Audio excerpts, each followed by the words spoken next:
Good morning, everybody. My name is Danny Plauger, and I'm the Executive Director of Virginians for High Speed Rail. Thanks to everybody for joining us for our first virtual town hall program of 2026. I also want to thank Dallas for joining us today. We are very excited about today's program and our entire 2026 series. The purpose of this webinar series is to give Virginians and our supporters an opportunity to hear from and engage with the leading transportation decision makers and thinkers in the room today. This town hall series is made possible at no cost to participants through the generosity and support of our sponsors and donors. If your company is interested in sponsoring this year's series, please reach out to me for more information. One bit of housekeeping. Please send your questions via the chat box at any point, and I'll address them to our speaker at the appropriate time. And know that this program will be posted on our YouTube channel over the next few days. So today's presentation is about rebuilding Quantico and lessons learned. Having grown up in Prince William County, I am very familiar with the town of Quantico and its train station.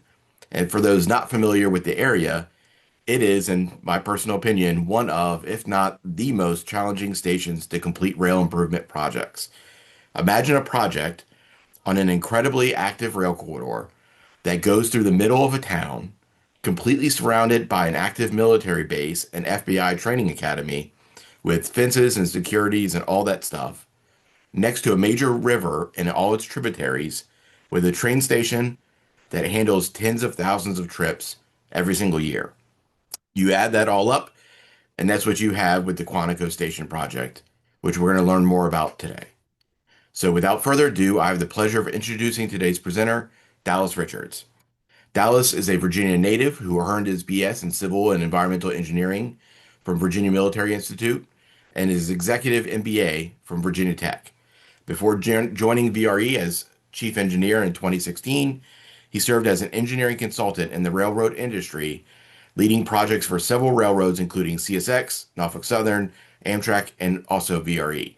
His 30 years of experience include inspection, design, construction, and maintenance of railroad infrastructure, such as bridges, stations, buildings, tunnels, yards, tracks, and intermodal facilities.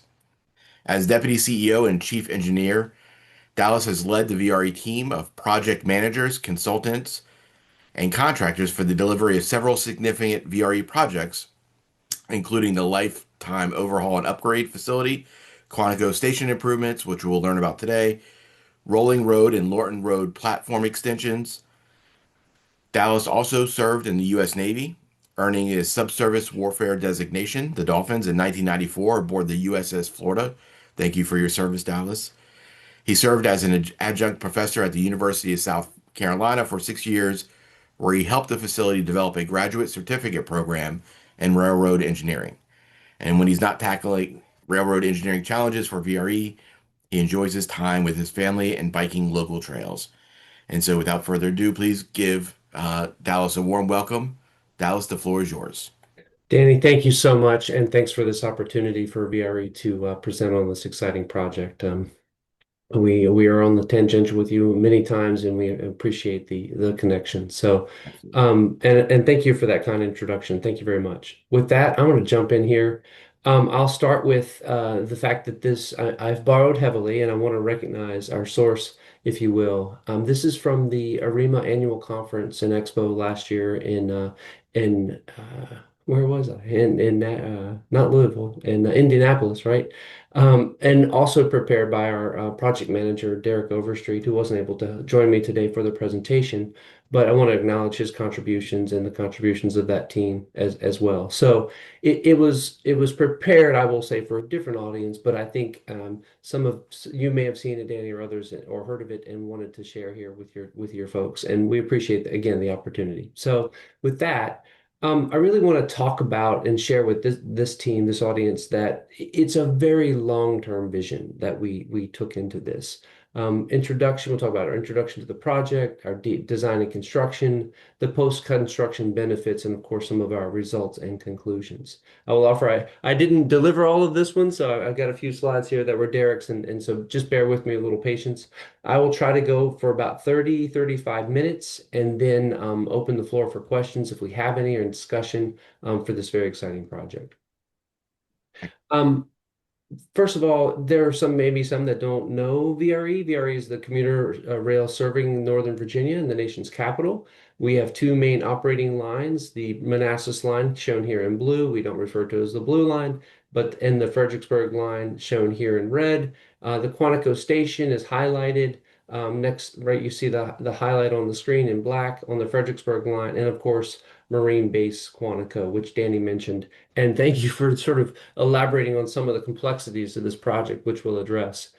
Um, the project itself had three major objectives from the beginning, and we worked through those. Number one was to provide a safe pedestrian, provide a safety, capacity, and service, or the three big elements. The first being a pedestrian grade separated crossing, so folks would not have to walk over the tracks at any point to access the station or the base. Capacity, construction a new third main line track and increase capacity and operational flexibility, which we'll speak to a little bit. And then, of course, service, improving that operational flexibility with a second and third platform edge. Historically, we operated with only one platform edge at that station at Quantico. I just want to, there's a lot of history to this project. It predates me at VRE, doesn't predate me on the corridor. I've worked on the RF&P corridor since about 2004, and had this experience and seen some of this development over time, some of it as an outsider. But prior to 2007, some of you may remember, the Quantico Creek Bridge was a limitation on the corridor. It was a single track bridge over Quantico Creek, not unlike Long Bridge is a limitation today over the Potomac, where we go from three to two tracks. Here we went from two to one track at this point.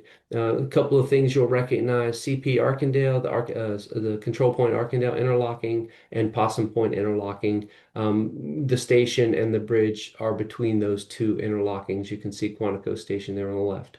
In 2007, the bridge was completed, and then we had a two-track bridge over Quantico Creek, but with ultimately the intentions of a three tracks totally. Those two tracks were left sort of unfinished for some time, and this package of projects, including the station work and the track work, was a package of projects within the third track project, which was, I want to say, 9 miles between along the corridor, third main line.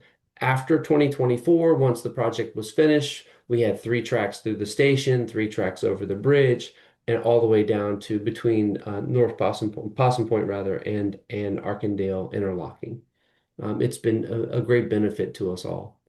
So the new third main track between the control points, you can see sort of again highlighting that this was a major project, the third track project. The Quantico project was a project within that project, if you will. So that 9.2 miles, VRE Quantico Station, the new existing track, and between the new tracks, and then constructed by CSX. I want to make that point that the state was sponsoring these projects, especially the third track. It was finished some time ago, but for this missing link in that last segment, which had to be done with the station. It was imperative that they be done together, given the complexities in the geometry between them. Next, on our design and construction, this is a fun part for me, truly. I'll lay out, a couple of things here. You can see on the screen. I'm not sure if I'm able to point or not, but if you see my mouse, I will. Danny, can you Yeah. see my mouse at Yeah, we can all? see your mouse. Yep. Okay. So, sort of to get everyone oriented, we refer to everything as Railroad North to Washington, Railroad South to Fredericksburg, and east side of the corridor, west side of the corridor. So, the plan from the beginning was to construct the center platform between the two tracks, between the future third track, if you will, and the existing track. So, they're numbered tracks one, two, and three going east to west, numbered east to west looking north. So you can see we were at the onset, the existing station building was here on track one. We had a single edge side platform there at the facility, which was pretty long enough to serve. But the plan was to build the center platform. And to reach those platforms, of course, we had the new stair tower, new pedestrian bridge and elevator tower, stair and elevator towers to get to them. I'll just point a couple of things. The proposed track on the west side, third track was on the west side here, which connected to the track over the bridge, but then the existing track was truncated on the east side to the west, which meant for some major track shifts for the completion of the construction. A very large element of the project was this retaining wall, known as retaining wall 13, to eliminate the need for purchasing land on the base. We went vertical to grade separate that element as at the west side there. So that's a basic layout and showing some of the finished product. And now we'll sort of tick our way through that. The retaining wall, I mentioned a moment ago, introduce retaining wall to minimize the impacts. It is a tie-back retaining wall, so soil nail, if you will, and it is nailed into the bankment behind it, fencing over top, concrete facing. It was a top-down construction, which meant we didn't have to have equipment per se down at the track level. Most of the wall was built from the facing position at the top, where they could reach over and then do the soil nails and put this system in place. Very successful. We had some design issues in the very beginning. Less than intended strength from some of the soil nails, and had to revisit that wall a bit, but it was very well completed. We had challenges to that. I'll mention in a moment, adjacent construction. But secondly, the station platform, it's grade separated across access to all the platform edges, including to the west side of the base. It accommodates 8-car consists for VRE. We have 85-foot cars running 8-car consists. Amtrak's proposed 6 and 8-car consists will also land at the station. And we have a policy where if we have opposing platform edges, we prefer to have inter-track fence, which was also part of the construction. You can see the inter-track fence, which is designed to be easily removed in segments for track surfacing, for instance. So we can come in and take this out as sort of a fitting, if you will, like a nut and bolt system that'll fit. This part stays in the ground, this part's removable, easily take that out and do track surfacing, tie removal if necessary. So this is the finished product of that station. This is the side platform. This is the west platform. You may take note that those that know our system well, that it's slightly different. In fact, I would say significantly different than our typical gable roof system. We took great measures to reflect the architectural congruency with the existing station and buildings around the facility, around the station. So some historical context, some architectural context. The brick was used for that reason. The vertical edge matches that sort of closer to Art Deco feel of the station itself. So we went to great measures for that as well. Um, Grade separate. I want to point out the future proofing, I would call it, right? We had a design change late in the process, partly to due to transforming rail in Virginia. We revisited our design of the bridge, and basically, no one knows yet exactly where the fourth track might go, when and if it's built, just because of the complexities of it. So we designed our structure so that the fourth track could be added here on the west, adjacent to track 3. So this span is designed for that opening. Or if the fourth track were to be built to the east, of course, that would impact the building. Both of these locations have challenges. There's Martin Street Bridge for the west. There's also the new retaining wall on the west. And then, of course, the building itself on the east. Both of these have their challenges, and therefore non-committal, if you will, to where the fourth track might ultimately be in the distant future. But this tower, for instance, is designed to receive the bridge loads here if necessary. So future-proofing the station in that regard. Very, very interesting sort of design criteria at the very sort of almost to the end of the project, changing geometry. The bridge towers and their construction, right? You can see this is looking inside the new ped bridge. We used a deck plate girder design, different than some of our other, if you will, not most, but some of our other structures where we have a truss, for instance, at Woodbridge. We prefer the deck plate girder system because it does not have fracture critical members, easily inspected, easily repaired, if necessary. But we used a stainless steel wire mesh. We prefer that over glass because we do not wish to clean glass, for instance, and we have a lot of vandalism with glass, and that requires getting flagging protection to replace it, which is costly, timely, that sort of thing. So we shifted to a nice welded wire mesh. It has good visibility. It's easy to clean and maintain. You may see it in the metro system, especially on the new extension on the Silver Line. It's very popular there as well. I think it looks good. Our colors, you'll see the Timic navy blue. That's become our standard color at a lot of the stations. Again, trying to reflect architectural congruency with the surrounding community. At the track level, a couple of things to point out. The center platform, now we have dual edges, dual platform edges. So track two and track three, the new track three here to the west, this ballast retaining wall on the west as well. And then east side, new lighting, new platform extension, basically a whole new platform other than the small segment outside of the station itself. It was a lot of track work. You can imagine how much we had here. A lot of this work had to take place overnight and weekends between trains. We did have an outage once the last Amtrak train was through on Friday night. We did our PED bridge installation, basically flew it in a couple big pieces as best we could in the short time that we had. And then similarly, taking outages on nights and weekends for track work and some major track work at that, switches at Possum Point and doing the track alignment. We had three cut and throws. You can imagine if you can see my hands or not, but it was basically an arrangement like this at some point where the two dangling participles of track that had been constructed. So we did a cut and throw this way first, and then a cut and throw this way second, and cut and throw that way. So eventually we had three connected tracks in the system, which worked quite well. But each of them had to be done individually. You can imagine what that meant to not only the track, but also the signal system and making sure the signal system, the tape was updated, if you will, and dispatch was not affected. Train movements were not affected. The grade crossing it turns out to be, it was a lot of work. We wanted to leave it improved there at Potomac Avenue. Just to give you a sense, this is 1940, looking at the station, uh, pre-war, if you will. The base goes back, I want to say, to World War One. You can see we found some things that we didn't expect in the process, but we had some historical photos to look at to help minimize some of that. October of 2024, you can see the sort of it's almost exactly the same location, the building and such already in place.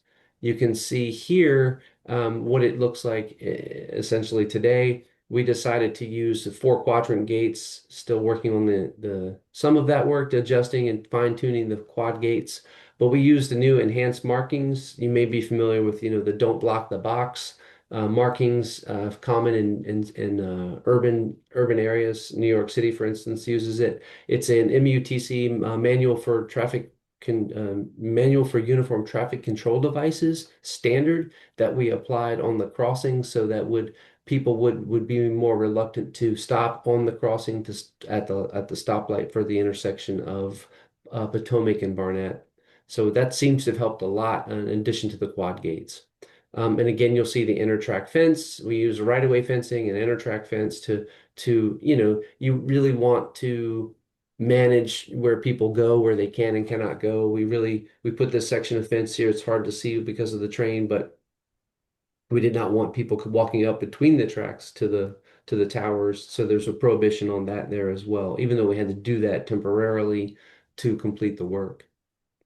Next, I'll just talk about some of the unique construction challenges because it's Quantico and what we had there. Um, I'll sort of go maybe in order. The elevator shaft. I got an interesting call early in the project that this shaft one, which was adjacent to, they're numbered one, two, and three. The contractor had inadvertently relocated the elevator shaft exactly 2.00 feet to the south. It was a simple mistake marking inside the SOE. Superintendent had marked it out and inadvertently counted off and missed it by exactly 2 feet, which turned out to be a good thing in some ways, right? Good thing that it was 2 feet south, because not 2 feet north, because 2 feet north would have put it too close to the building.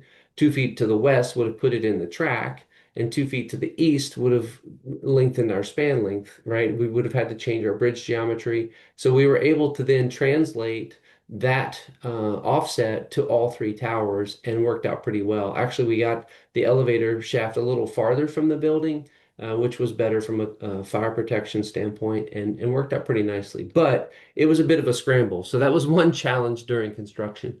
Another one was a bird nest. We had an eagle's nest. And some of you may know Fish and Wildlife Service precludes work within a certain distance of a certain noise threshold. And so this work at retaining wall 13, we had a moratorium, a time of year moratorium, where that work could not be performed.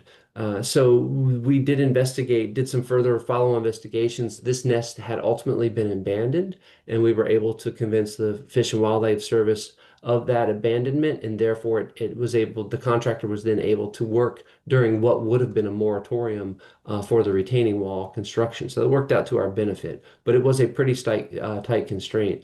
However, there was an active nest that was also as part of this, and they may have they may have moved, right? They upgraded. Uh, so it is funny to me that the noise threshold requirement is probably less than a train coming through here, especially with the whistle for the grade crossing. But nonetheless, this nest was also discovered, but it left the wall just slightly outside the 660 foot threshold for work, so they were able to work. Um, the base itself, were the forces were accommodating as possible, but because of the base, you had to have all deliveries come through one of the two gates, either the commercial gate, which is pretty common for deliveries, but the town of Quantico is entirely surrounded by the base. The only way to get there physically is to come by train, if you wanted to, or by boat. Otherwise, you're coming across base property and have to go through security, which you can get a guest pass, day pass, if you plan for it. But imagine getting concrete truck deliveries here. We had some situations where trucks would time out. There's so many minutes once they're batched that they have to make their deliveries. And you can imagine how that may have become an issue getting on base.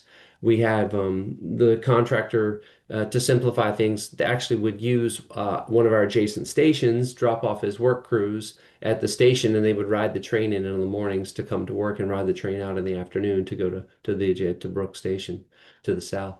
One thing we discovered, I mentioned there, sort of historical, not one, but two underground storage tanks. We discovered one, and managed it, and then lo and behold, found another one. Turns out there may have been a gas station here adjacent to what was this lot at some point in the history of the base. So those were discovered, and we took care of that according to DEQ requirements, and we're satisfied that. But again, these are all the things that we ran into. Every construction project is unique. This one had obviously a lot of unique characteristics to it that made it all the more challenging.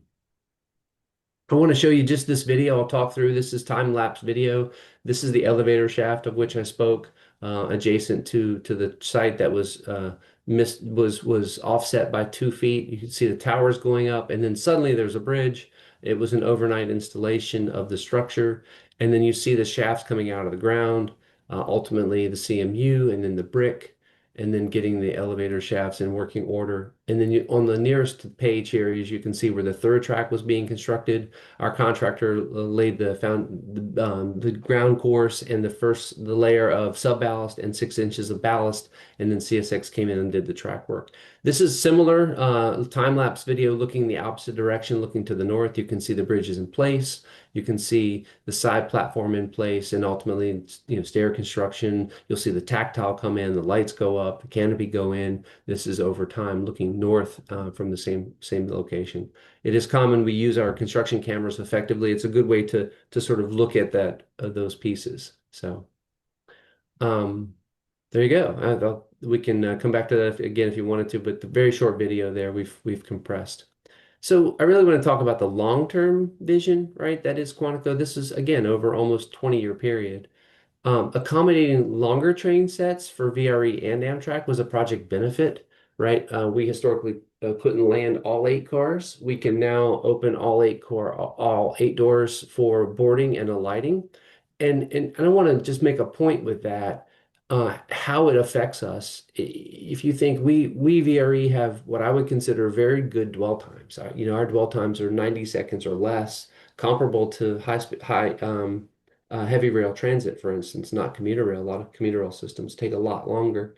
Very prideful in that, obviously, but this helps that sort of thing, right? The more doors I can open, the quicker we can load and unload passengers, which effectively, and this does that for us now, not only on one platform but on all the platforms. It also means a fuel savings, and it's hard to imagine what that looks like. Fuel is one of our most costly expenses in our annual budget. But if you can shave 9 or 10 seconds of idle time off the locomotive at every station stop, what have you improved over the life of that locomotive or the life of that station, for instance? It is a meaningful savings in both fuel and emissions. So we've been working aggressively to increase the length of our platforms for that reason, and we're able to do that here at Quantico.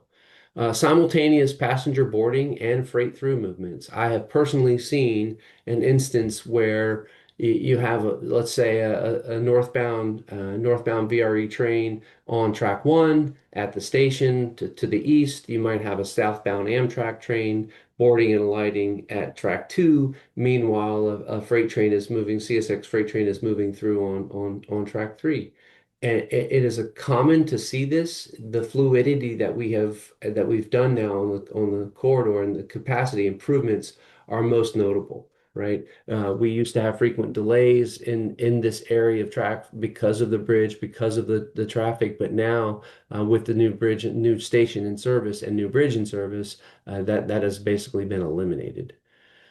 I want to talk a little bit about the station because it was an add to the project that we're very proud of. The station itself, it's not on the historical register, but it's eligible as one of the last segregated stations in the United States. There were some things in the station for that reason that we weren't able to touch, including the beautiful terrazzo floors, which we've maintained. This particular bench that was historical, and the glazing in the building was historical. So we weren't able to do anything to those elements, but we did give it a really nice enhancement, new coat of paint, new furnishings, all sorts of detail that we've added to the station. You can see it looks, if anyone's been there before and after, you can see the tremendous improvements we made to the facility.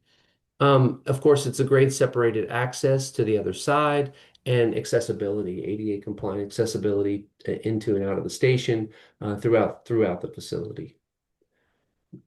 Safety enhancements, right? Again, pedestrian and vehicle separation, train separation. It is very common for passengers to use the bridge to go from side to side. Improved corridor capacity, fluidity. I can't emphasize that enough. That third track is not just, it's not just it's one more place to trains to go, but it is a lot of fluidity in the system and helps enhance our on-time performance, especially, and just the customer experience for everyone to have this new facility with all of its enhancements. I just want to take a moment and recognize our partners in the project, right?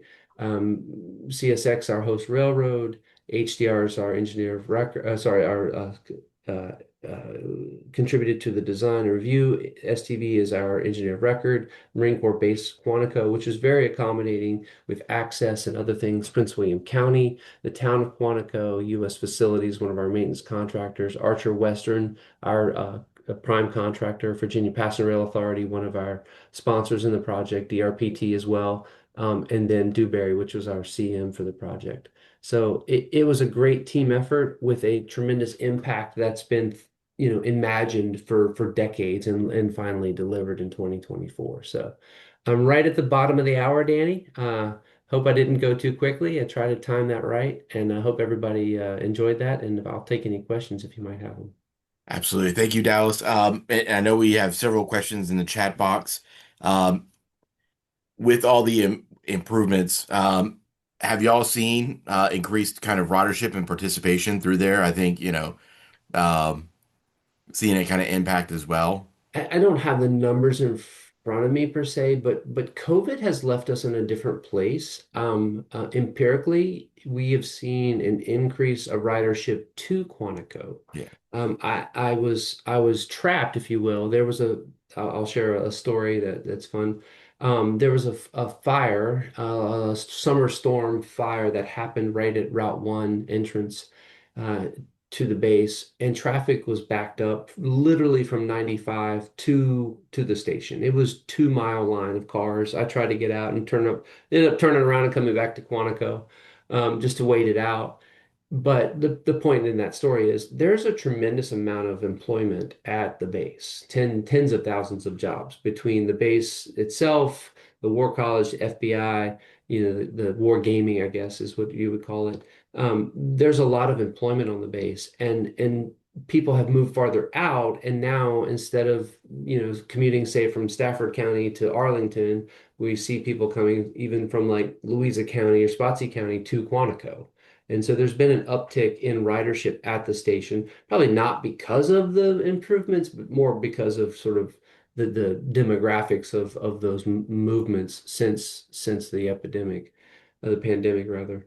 Um, but it's been good for our customers, and we are working with the base to make even further improvements. That stair tower on the west side, the ultimate plan is for riders that are coming to the base to use their CAC card to be able to badge into the base and not have to come out and walk around the fencing and stuff. So we're continuing to work with them and make improvements and with the idea that there will be even more employmentship at the base over time, and we want to be able to serve those customers. So hope that Excellent. answers the question.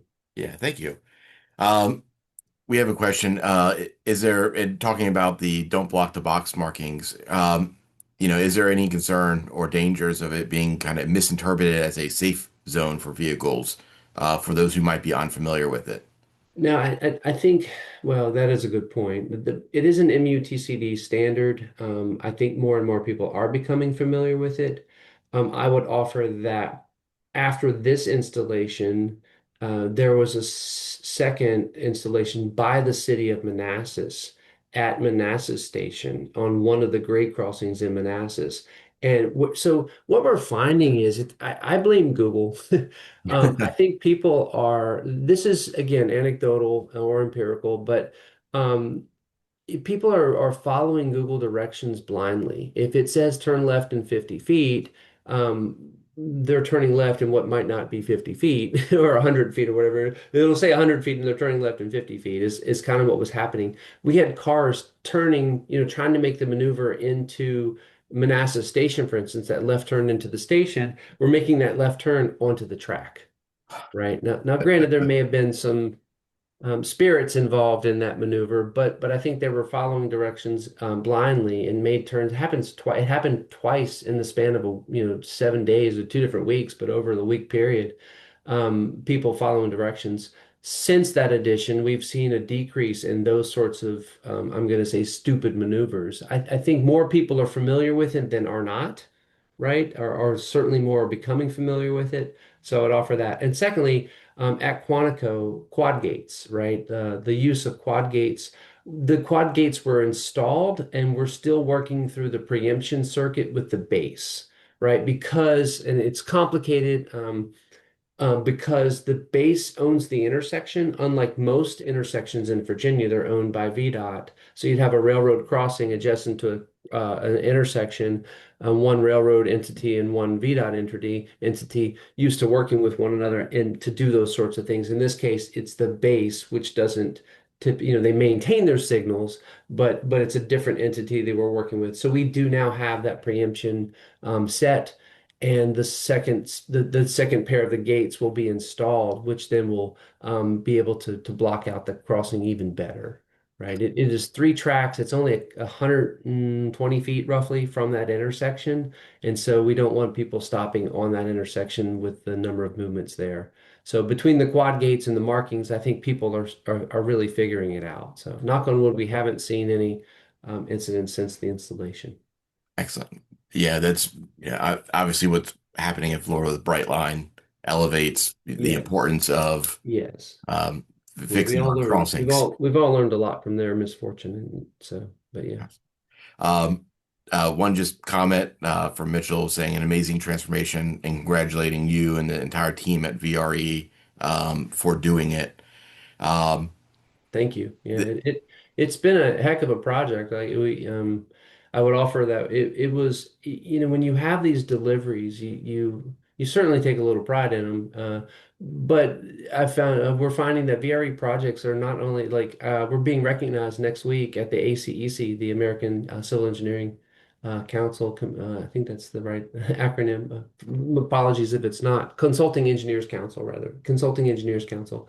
Um, and next week, this project will be honored at their Richmond in Richmond at the Virginia Section Awards. And just because, like, it is, these are big projects and very complex delivery, a lot more so than your standard highway bridge or culvert or your regular buildings, if you will. Not to sort of put it out there like that, but it is very, very complex given the railroad environment, and we take a lot of pride in delivering these things. So we do appreciate that. Absolutely. And having been with VHSR for 20 years, the Arkandale to Powell's Creek was one of the first, big Yeah, advocacy campaigns we did on the federal level. yeah. And I think the entire state has learned a lot of lessons from that project and as it's guiding our success and the Commonwealth's success with transforming rail. And I so agree, Danny. I do. I agree. It is. It's and not all of those lessons were good ones, right? Like, I mean, no, there's some no, good not at all. takeaways, but there were some difficult lessons in that project and the delivery of it.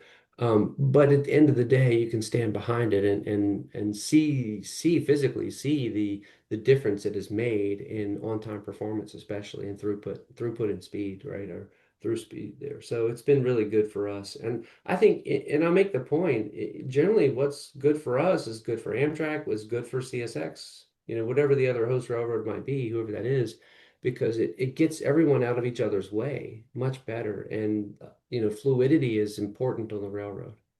Absolutely. And having the ability to have kind of CSX go around so all the other trains that are stopping at stations don't get stuck behind it. And Yeah. it's just a long slog. I Um, want to, yeah, to that, I'll make a point that it's important to remember is interoperability. yeah. Right. There's no such thing as a dedicated passenger track, or there's no such thing as a dedicated freight track. That's the reason we use low-level platforms, right? Because freight trains can run on any one of those tracks.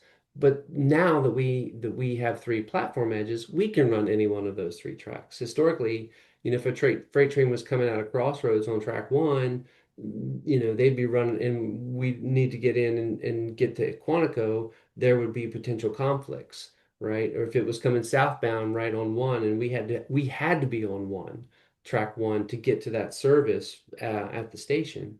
Now, if they're coming south on one, we can come up on two and serve whatever we need to do in any one of those tracks, and it works a lot better all the way around. Excellent. A question from Wayne. Do you know if Amtrak's planning to install any arrival or departure monitors as well? I saw photos of y'all's when I was up there. That's a great question. I like that one. Right now, we have completed a proof of concept with Amtrak where at Fredericksburg and Alexandria, it took some time to accomplish, but we are now pushing their signal, their PIDS information through our system onto our monitors and displays at those two stations, Fredericksburg and Alexandria. Again, we cohabitate with Amtrak at several locations, including those two, Quantico, Manassas, Burke Center, and obviously Union Station. So we're looking to deploy that same setup elsewhere. The station at Quantico is unique because it's not staffed. A lot of stations obviously aren't staffed. The only one I know of that is Alexandria. So the way it works today is crews will literally call the station. There's a phone line in the station. We had to get believe it or not, like a literal bona fide telephone line into the station. We needed it for elevators too, but the crew will call the station in advance of their arrival and announce the track they're going to be on. And right now, that's the only way it can be done at Quantico. And it does. The unfortunate part is, and a little, I know it's frustrating especially for Amtrak customers, is they don't know which platform to stand on, and they have to end up going up and over the bridge, for instance, to get from one to two, right before the train arrives. And that's because dispatch will make maneuvers in short proximity to the station, right? Whether you're coming through Arkandale north or coming through Possum Point south, right? Those announcements can be made by the crew. So once they know where they're coming, they will call the station and announce it, and then that's recorded and plays over the speakers in the station that we maintain. And so having that ability to do just what he's saying, announce it on the screens will be much a much greater enhancement, right? There's a timing of all of that and how long how long ahead of time can you make those announcements? Once they come through those control points, we know then which track they're going to be on, but not until then. So, which might be just a matter of a few minutes. Okay. So that's where we're headed. And I know Amtrak and VPRA are doing a lot of work on improving their PIDs as well, and it's always good to get the information out as soon as possible. And Yeah, appreciate. I understand there's some staffing now, I think in Ashland. I don't know where it is, but I heard that they're staffing so that they're looking at the corridor on the regular and being able to better predict that and work with that. I've seen a market improvement in there in that at least I'm hearing that empirically from riders. So that's good to know. Yeah, I've seen that as well.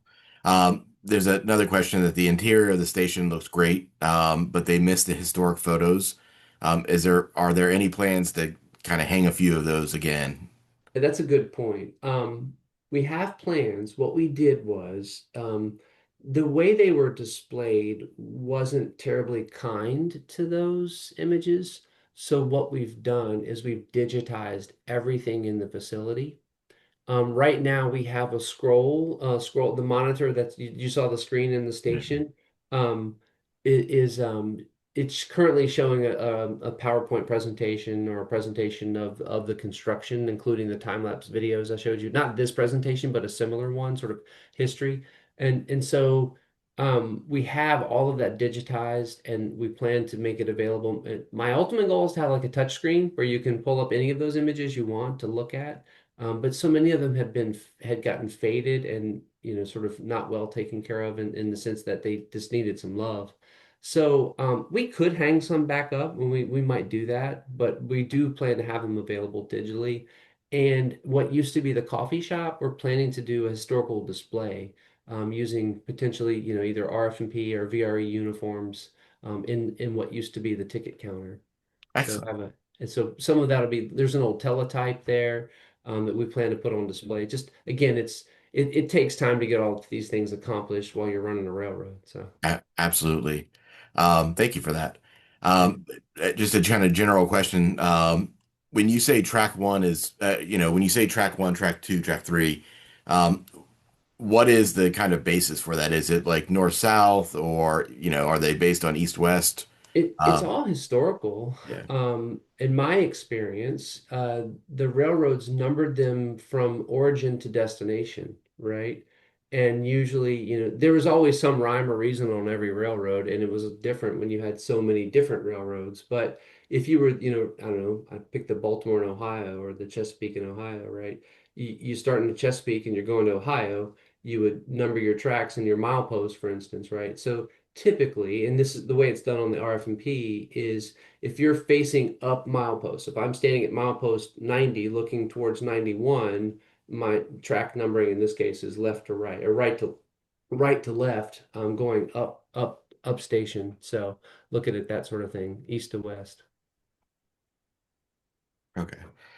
Thank you.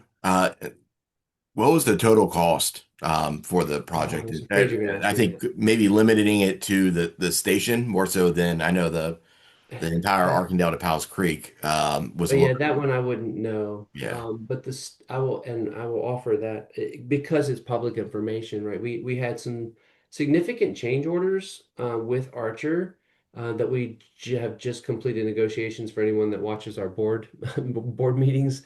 Our last board meeting, we approved a change order, significant change order, I will say, to Archer.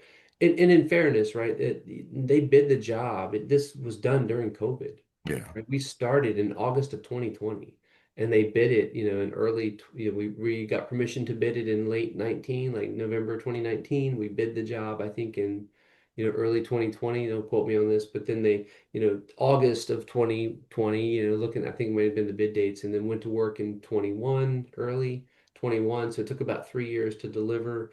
And because of that, we had significant escalation in steel and electrical items, for instance. That was a big part of our compromise with Archer Western and their subs too, right? The number of subs were working that.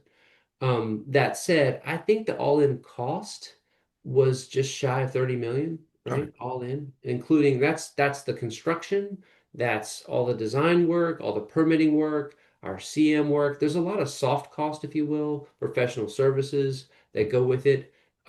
Cost to CSX, soil disposal, flagging, right? We're paying, depends on there's a lot of variables, but we pay upwards of 1,200 to $2,000 a day for flagging protection. You're getting a flagman for 8 hours, flagman and truck, right? You're paying for that overhead, upwards of $2,000 a day on some of this. You can see how quickly that would add up.